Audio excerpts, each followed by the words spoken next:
اور ان چاروں ٹکڑوں کو مختلف جگہوں پر رکھ کر انہیں پکارو اللہ اکبر۔ حضرت ابراہیم نے کیا کیا؟ 4 پرندے لیے، ایک مور لیا، ایک مرغ، ایک کبوتر اور ایک گدھ، یہ ایک روایت میں کوا، یہ 4 پرندے لیے، ان کو جناب ذبح کیا گیا۔ ان چاروں کے سر حضرت ابراہیم نے اپنے پاس رکھ لیے اور اس کا قیمہ بنایا، قیمہ بنا کر 4 پہاڑوں پر الگ الگ رکھ دیا۔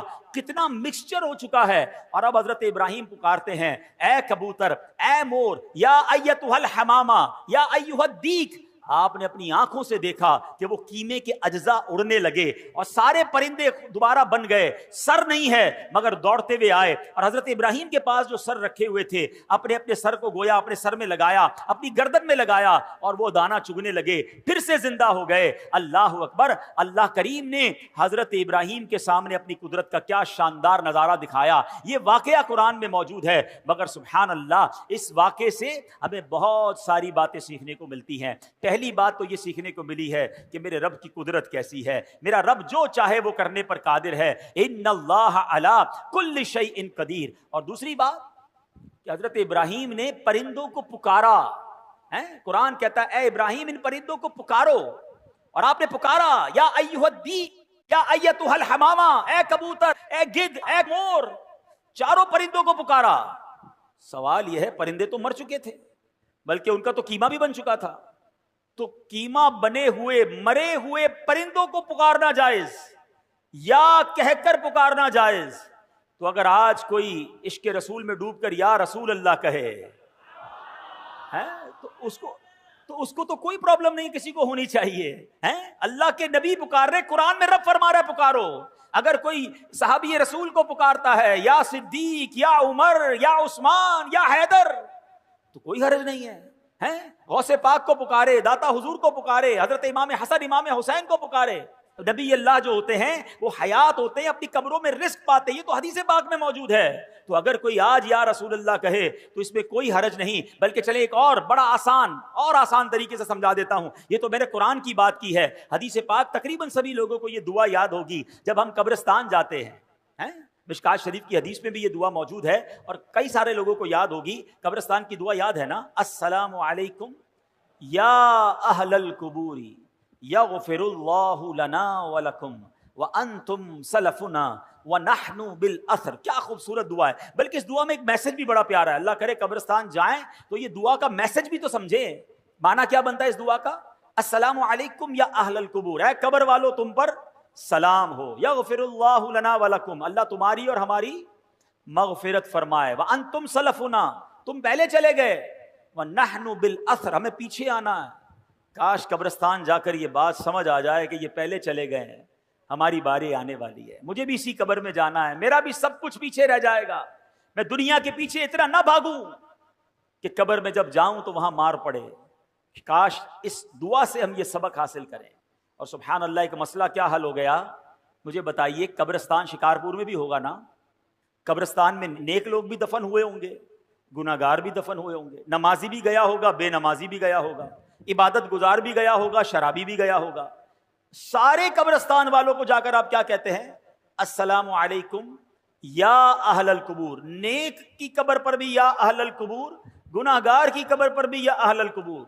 مجھے بتاؤ ایک عام مسلمان کو یا اہل القبور کہنے کی اجازت حدیث پاک کے ذریعے ہے، یہ دعا موجود ہے، نبی پاک یہ دعا کہتے ہیں۔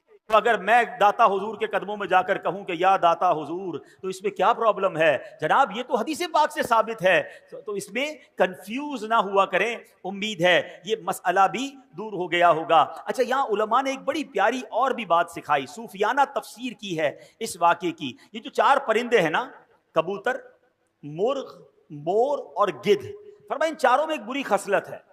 جو مور ہے نا اس کو اپنی خوبصورتی پر بڑا ناز ہے، گھمنڈ، تکبر۔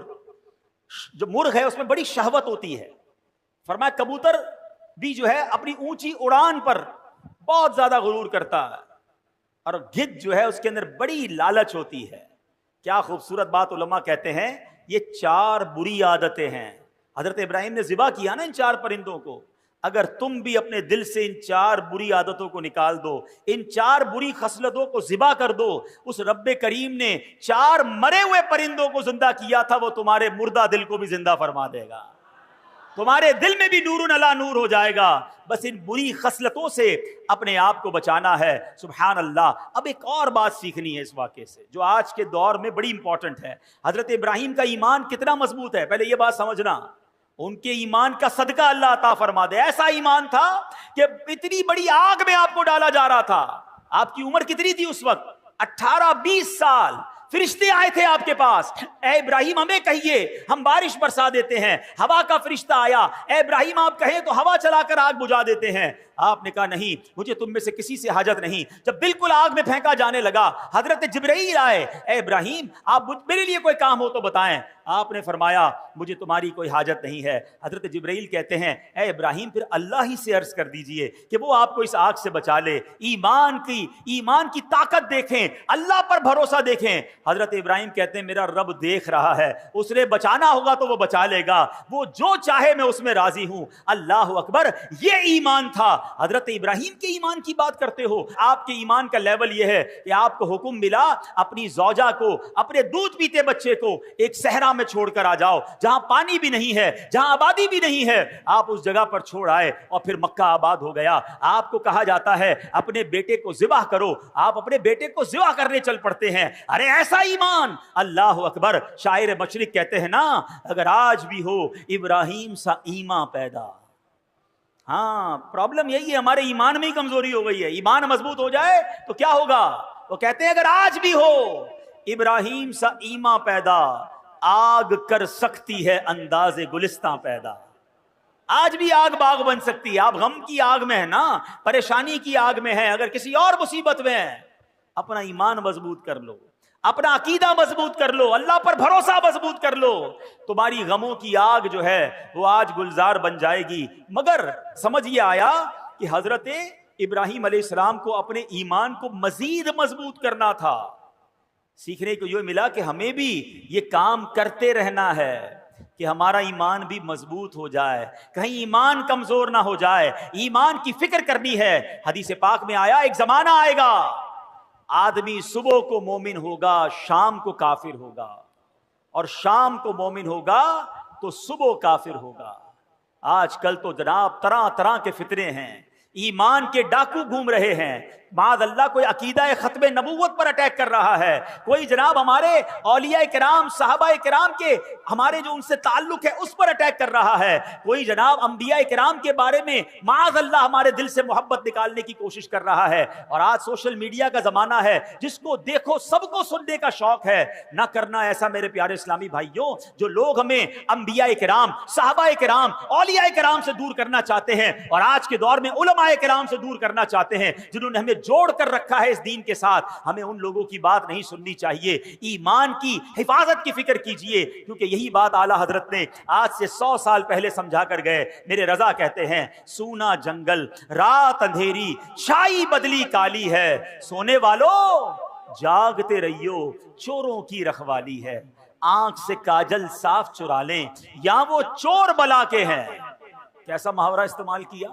آنکھ سے کاجل کون چرا سکتا ہے؟ آنکھ کے اندر ہی کاجل ہوتا ہے نا. کہاں بڑے مکار چور ہیں, ایسی چالیں لے کر آئیں گے, دین کی بات کر کے تمہارا دین لے جائیں گے, ہیں علم کی بات کر کے تمہیں علم دین سے دور کر دیں گے. تمہیں کہیں گے قرآن ہی تو سنا رہا ہوں, مگر تمہیں اللہ رسول کی محبت سے آری کر دیں گے. اے میرے پیارے اسلامی بھائیوں, اب جاگنے کا دور ہے, سمجھنے کا دور ہے. کیا کہتے ہیں؟ آنکھ سے کاجل صاف چرا لیں یا وہ چور بلا کے ہیں. تیری گٹھڑی تاکی ہے اور تو نے نیند نکالی ہے. ارے تیرا ایمان چھیننے آئے ہیں اور تو اب غافل ہو گیا ہے. تو اے میرے پیارے اسلامی بھائیوں, حضرت ابراہیم کا یہ واقعہ بتا رہا ہے کہ ایمان کو اسٹرینتھن کرنے کے لیے, ایمان کو مزید مضبوط کرنے کے لیے ہمیں سوچنا ہوگا. پہلے کے دور میں فتنے کم تھے مگر ایمان بچانے کی لوگوں کو فکر زیادہ تھی. آج کے دور میں فتنے زیادہ ہیں, ایمان کے لٹ جانے کا جناب سبب زیادہ ہو گئے, مگر لوگ ایمان کی حفاظت کی فکر نہیں کرتے. آپ مجھے ایک بات بتائیں, اگر ہمارے پاس کوئی قیمتی چیز ہو اس کی حفاظت کی کتنا سوچتے ہیں؟ کسی کے پاس اگر مثال دیتا ہوں, قیمتی موبائل ابھی جیب میں ہوگا تو ہر تھوڑی دیر بعد اپنے جیب پہ ہاتھ لگاتے ہیں, یار موبائل ہے کہ نہیں ہے, کہیں چلا تو نہیں گیا. کوئی موٹر سائیکل قیمتی بار کھڑی کر کے آیا ہوگا یا گاڑی, اس کا دھیان بار بار جاتا ہوگا, یار لاک صحیح لگایا تھا نہیں لگایا تھا, کیونکہ قیمتی ہے. سونا ہو, پیسے ہوں اور تالے کے اندر گھر میں یا بینک میں رکھواتے ہیں. مجھے بتائیں ہم سب کے پاس سب سے زیادہ قیمتی چیز کیا ہے؟ بتائیے نا. ایمان سے بڑھ کر کچھ نہیں ہے. ساری دنیا کی دولت کسی کے پاس ہو اور ایمان نہیں تو اس سے بڑا غریب کوئی نہیں ہے. اور میرے پاس کچھ نہ ہو ایمان ہو تو مجھ سے بڑا امیر کوئی نہیں ہے. کیوں؟ کہ جو ایمان سلامت لے کر قبر میں جائے گا نا وہ ہمیشہ ہمیشہ جنت میں رہے گا انشاءاللہ. اگر گناہگار بھی ہوا، رب ناراض بھی ہوا، کسی وجہ سے اسے جہنم میں ڈالا بھی گیا تو سزا بھگتنے کے بعد جب وہ جنت میں جائے گا نا پھر جنت سے باہر کبھی نہیں آئے گا. قرآن کہتا ہے ہم فیہا خالدون، ہمیشہ ہمیشہ جنت میں رہے گا. تو ایمان اتنی بڑی نعمت ہے. اور جو کفر پر جس کا خاتمہ ہوا، جو ایمان کے بغیر دنیا سے گیا، اب وہ جہنم میں جائے گا اور جہنم سے کبھی بھی باہر نہیں آئے گا. ہم فیہا خالدون. اب سوچو ایمان کی کتنی فکر کرنی چاہیے، مگر یا کسی کو ٹینشن ہی نہیں ہے. اپنی دعا کروائیں گے، لوگ کرواتے بھی ہیں، دعا کرتے بھی ہیں، یا اللہ روزی میں برکت دے دے، گھر کی حفاظت ہو، بچوں کی حفاظت ہو، فصل کی حفاظت ہو. کبھی تو دعا کرو یا اللہ ایمان کی حفاظت ہو. کبھی تو دعا کرو یا اللہ قبر میں ایمان سلامت لے کے جاؤں. یعنی ایمان کے بارے میں سوچتے ہی نہیں ہیں. حالانکہ ایمان چھن سکتا ہے. پہلے تو یہ سمجھیے، آپ کو پتا ہے میرے آقا علیہ الصلوۃ والسلام کی دعا؟ پہلے یہ بتائیے پیارے آقا کا قلب مبارک کیسا ہے، آپ کا دل اقدس. آئے ہائے تیرے صدقے میں آقا سارے جہان کو دین ملا، جن کے صدقے میں ایمان ملا وہ دعا کرتے تھے. وہ دعا کیا تھی؟ یا مقلب القلوب ثبت قلبی علی دینک. اے دلوں کو پھیرنے والے، میرے دل کو تیرے دین پر ثابت قدمی عطا فرما. یہ اللہ کے نبی دعا ہماری تعلیم کے لیے فرماتے. ہمیں ٹینشن ہی کوئی نہیں. ایمان کی مضبوطی کے بارے میں سوچئے. اب کیسے ایمان مضبوط ہو، آئیے سنتے ہیں. حدیث پاک میں ہے لا یؤمن احدکم حتی اکون احب الیہ من والدہ وولدہ والناس اجمعین. آقا فرماتے تم میں سے کوئی بھی اس وقت تک کامل ایمان والا نہیں ہو سکتا جب تک مجھے اپنے والدین، اولاد اور سب لوگوں سے بڑھ کر محبوب نہ بنا لے. تو ایمان کیسے مضبوط ہوگا؟ نبی پاک سے سچی محبت، سب سے زیادہ محبت. خالی نعرے نہیں، غلامی رسول میں موت بھی قبول ہے. بہت اچھا نعرہ ہے. جس کو موت قبول ہے اس کو نماز کیوں قبول نہیں ہے؟ اس کو حرام روزی چھوڑنا قبول نہیں ہے؟ اس کو بے حیائی کے کام چھوڑنا قبول نہیں ہے؟ جوئے اور شراب میں پڑے میں کہتے غلامی رسول میں موت بھی خود سوچئے نا. سچی محبت. مومن کامل کب ہوگا؟ جب نبی پاک سے سچی اور سب سے زیادہ محبت ہوگی. ایک اور ایمان مضبوط کرنے والے کام سنیں. آقا فرماتے ہیں اوثق عر الایمان الحب فی اللہ. آقا فرماتے ہیں اللہ پاک کی رضا کے لیے اللہ پاک کے بندوں سے محبت کرنا ایمان کی سب سے مضبوط رسی ہے. تو پتہ چلا اللہ کے نیک بندوں، ولیوں، صحابہ، اہل بیت سے محبت کرنا، ان سے اپنا روحانی تعلق مضبوط کرنے سے ہمارا ایمان پکا ہوتا ہے. تو اللہ والوں سے محبت کریں، اللہ کے بندوں سے محبت کریں، دشمنیاں چھوڑ دیں. ایک اور حدیث پاک نبی پاک علیہ الصلوۃ والسلام فرماتے ہیں تم میں سے کوئی بھی اس وقت تک کامل مومن نہیں ہو سکتا جب تک اس کی خواہشات میرے لائے ہوئے دین کے تابع نہ ہو جائیں. یعنی خواہشات پر نہیں چلنا ہے. میری خواہشات، میری تمنائیں سب پیچھے ہیں. پہلے میرا دین ہے، پہلے میرا مذہب ہے، پہلے اسلام ہے. لوگ کہتے ہیں یار سب چلتا ہے، بچوں کی خوشی میں سب چلتا ہے. نہیں میرے پیارے اسلامی بھائیوں، اپنی خواہشات کو مٹا کر اسلام پر عمل کرنا یہ ایمان کو مضبوط کرتا ہے. ایک اور حدیث پاک سنیں جو آج کے دور میں بڑی ضروری ہے. میرے آقا فرماتے صلی اللہ علیہ وسلم لا یؤمن احدکم حتی یحب لاخیہ ما یحب لنفسہ. تم میں سے کوئی بھی اس وقت تک کامل مومن نہیں ہو سکتا جب تک اپنے بھائی کے لیے بھی وہی پسند نہ کرنے لگے جو اپنے لیے پسند کرتا. اب کیا حال ہے؟ کیا آپ پسند کرتے ہیں آپ کی بے عزتی ہو؟ کیا آپ پسند کرتے ہیں آپ کو کوئی دھوکہ دے؟ کیا آپ پسند کرتے ہیں کہ آپ کا دل دکھایا جائے؟ کیا آپ پسند کرتے ہیں کہ آپ کے ساتھ ملاوٹ کر کے کوئی مال بیچے، آپ کا مال دبا لے؟ جب آپ اپنے لیے پسند نہیں کرتے تو آپ دوسرے کے لیے بھی یہ پسند نہ کریں. آپ بھی دوسروں کی عزت کریں، آپ بھی دوسروں کے ساتھ سچ بولیں، آپ بھی کسی کو دھوکہ نہ دیں. کیونکہ مومن وہ جب تک نہیں ہو سکتا جو اپنے لیے پسند کرے وہ اپنے بھائی کے لیے پسند نہ کرے۔ تو اے میرے پیارے اسلامی بھائیوں، ہمیں یہ بات سیکھنی ہے کہ اگر ایمان کو مضبوط کرنا ہے تو ان حدیثوں کو مضبوط کریں، ان احادیث پر عمل کریں۔ تو اے میرے پیارے اسلامی بھائیوں، ہمیں ان باتوں پر عمل کرنا ہے۔ اب اگلے چند دنوں کے بعد وہ مہینہ آ رہا ہے جس مہینے کو ذوالحجہ کا مہینہ کہا جاتا ہے، اور یہ کتنا مبارک مہینہ ہے۔ سرکار دو عالم صلی اللہ علیہ وسلم کا فرمان، ما من ایام العمل الصالح فیہا احب الی اللہ من ہذہ الایام، کوئی دن نہیں ہے کہ جس کا نیک عمل کرنا اللہ کے ہاں ان 10 ایام سے بڑھ کر محبوب ہو۔ یعنی عام دنوں میں نیکی کی جائے وہ بھی اللہ کو بڑی پیاری ہے، لیکن عام دنوں کی نسبت ذوالحجہ یعنی عشرہ ذوالحجہ جو ہے، ذوالحجہ کے جو پہلے 10 دن ہیں، اس کی نیکیاں اللہ کے ہاں بڑی محبوب ہیں۔ اور آگے ایک روایت میں ہے، وَالْعَمَلُ فِيهِنَّ يُضَاعَفُ 700 ضِعْفٍ، ان دنوں میں نیکی کا ثواب 700 گنا بڑھا دیا جاتا ہے۔ تو سبحان اللہ، ان 10 دنوں میں خوب نیکیاں کیجئے، ہو سکے تو 9 دن روزے رکھیے۔ 10 ذوالحجہ کو عید والے دن روزہ نہیں رکھ سکتے کہ بلکہ 10، 11، 12، 13 یہ 4 دن، اور پھر عید الفطر 5 دن پورے سال میں روزہ رکھنا جائز نہیں۔ اور سبحان اللہ، علماء کہتے ہیں یہ جو 4 دن ہے نا بقرہ عید کے، یہ روزہ نہ رکھو، یہ اللہ کی طرف سے تمہاری دعوت ہے۔ ہاں، باقی 9 دن خوب روزہ رکھیں، عبادت کریں، اور سبحان اللہ ان دنوں میں حاجی اپنی زندگی کے خوشگوار یادگار ایام منا رہے ہوتے ہیں۔ اللہ جو اس سال حج پر جا رہے ہیں ان کا حج قبول فرمائے، اور جو تڑپ رہے ہیں رب کریم ہمیں بھی اس در کی حاضری نصیب فرمائے۔ حضرت ابراہیم علیہ السلام نے ہمارے لیے ایک پیغام بھی بھجوایا ہے، یہ پتہ ہے آپ؟